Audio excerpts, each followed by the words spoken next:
The microwave clock cast an eerie glow. 11:47 p.m. Each digit pulsed, a silent mockery. Another late meeting, she had said. Networking. An urgent deadline. The same tired excuses, each one carefully rehearsed. Each one another thread in the web of lies she expected me to believe. I wasn't naive, just a man clinging desperately to the fading remnants of what we once had. The house was silent. So silent that the relentless pounding in my chest only grew louder. For the past hour, I had paced the floor, my every step pressing into the groaning floorboard beneath me, an echo of the unease gnawing at my gut.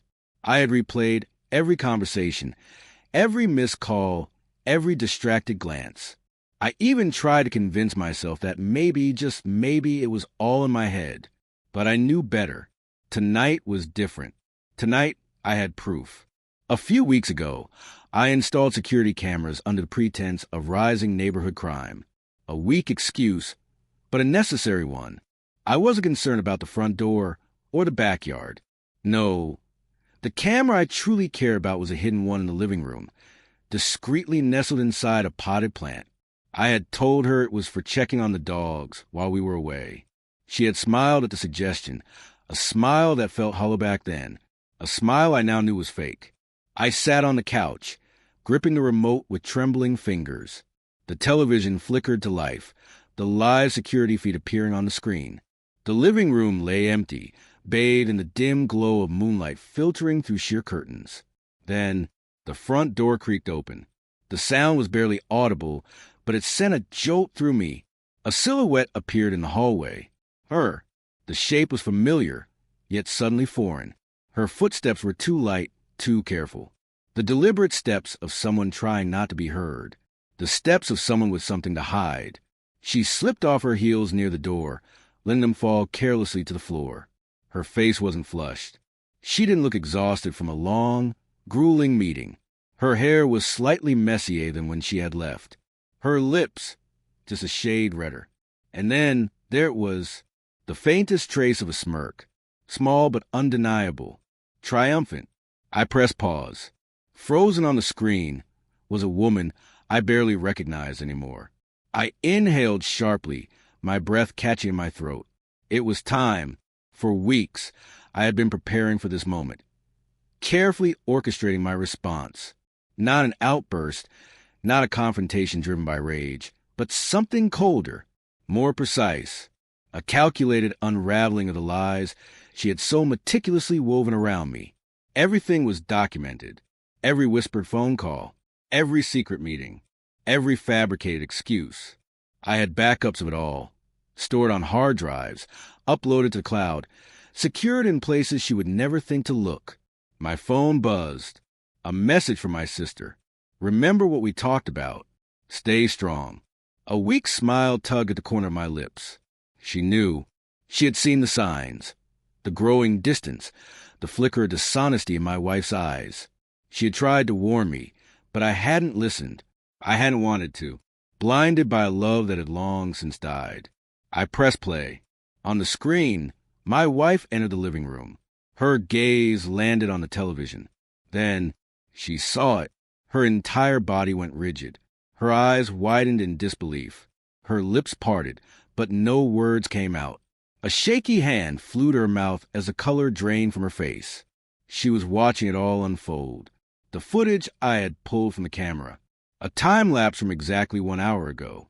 Not just any footage. A recording of her and him. Mark, a colleague, a hotel room. Their bodies tangled together in a sickening display of betrayal, playing out in perfect clarity. Every damning detail was captured, frozen in time like irrefutable evidence. The camera's angle had spared nothing, not just their faces, but the cheap hotel artwork hanging on the wall, the brand of water bottles on the nightstand. Details so precise, so unmistakable, that denial was impossible. Her legs buckled. She crumpled onto the carpet, her face contorted in raw horror. The carefully curated illusion of professionalism, of innocence, shattered in an instant, leaving her exposed. Defenseless. Her lips trembled as she finally choked out a whisper. "Where did you get that?" I didn't answer, didn't flinch. I just let the video play. I wanted her to see every disgusting second, to feel the weight of her own deceit pressing down on her, suffocating her the way it had suffocated me. The footage ended. The screen faded to black. Silence settled over the room, thick and suffocating, broken only by the ragged, uneven gasps racking her body. How long? The question barely carried. Hoarse, fragile. I met her gaze, my voice steady, unyielding. Long enough. No, please. Her voice cracked. It wasn't. It didn't mean anything. Tears streaked down her face. A desperate, pitiful attempt to win my sympathy. But I had seen those tears before. They were never for me, never for the damage she had done. I exhaled slowly. IT meant enough for you to lie. Enough for you to betray me. That's all that matters. Reaching for the end table, I grabbed a thick manila envelope and let it drop onto the coffee table with a heavy thud. Her eyes darted to it. Fear crept into her expression. Tentatively, she reached for it. Don't. My voice sliced through the air, cold, resolute. Not yet. I picked up the envelope myself, opening it with deliberate slowness. Inside, evidence. Everything. Time-stamped footage from the security cameras. Photographs she never knew I had taken. Undeniable proof of the nights she claimed to be at the gym, when she was really with him. Bank statements exposing the extravagant purchases she had tried to keep hidden. Emails she had foolishly assumed were private. Each one printed. Each one condemning. Her face turned ashen as I spread the proof before her. This is just paperwork. She stammered, scrambling for anything, any excuse to soften the truth. It's not the whole story. I didn't respond. Instead, I turned and strode toward my desk. From the drawer, I pulled out a USB drive. Holding it between my fingers, I lifted my gaze, meeting her wide, tear-filled eyes. It contains everything. I said, my voice as cold as the space between us. The security footage, the messages, the phone calls. But more than that, every deception, every secret, every whispered lie, every cruel joke at my expense, every insult thrown behind my back, every time she sneered at my family, every betrayal, neatly cataloged, time-stamped, and undeniable. Her breath hitched. What are you going to do? She asked, her voice quivering, tears spilling freely now. I smiled, but there was no warmth in it. It never reached my eyes. I'm going to make sure the world sees the real you. Her face crumpled. She had never imagined this moment, never thought I could be as ruthless as she had been. She had convinced herself that I was weak, that I would simply fade into quiet suffering. She was wrong. I wasn't weak. I was kind, and she had shattered that kindness beyond repair. Please. Her voice broke, each syllable dripping with desperation. No, don't do this. What do you want? What can I do? I lifted a hand and pointed toward the door. Leave. Now, take whatever you need. You have until 10 a.m. tomorrow to get the rest. After that, if you're still here, I call the police. Her eyes locked onto mine, searching, pleading.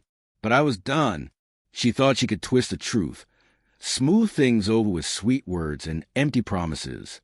She thought I was still the same man who once forgave, who once looked the other way. She didn't realize I wasn't playing that game anymore. Slowly, she pushed herself to her feet, her legs trembling beneath her.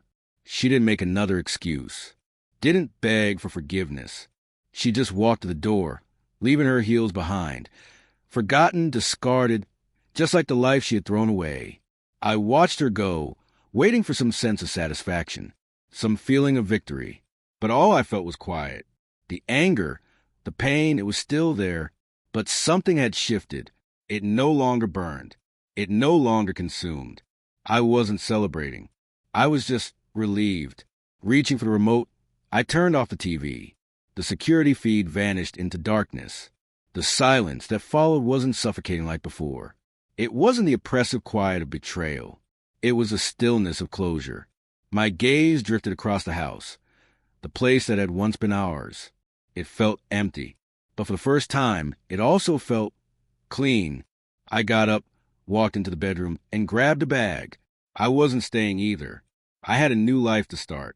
This house was steeped in too many memories, not just the fresh wounds of deceit and heartbreak, but the old ones, too.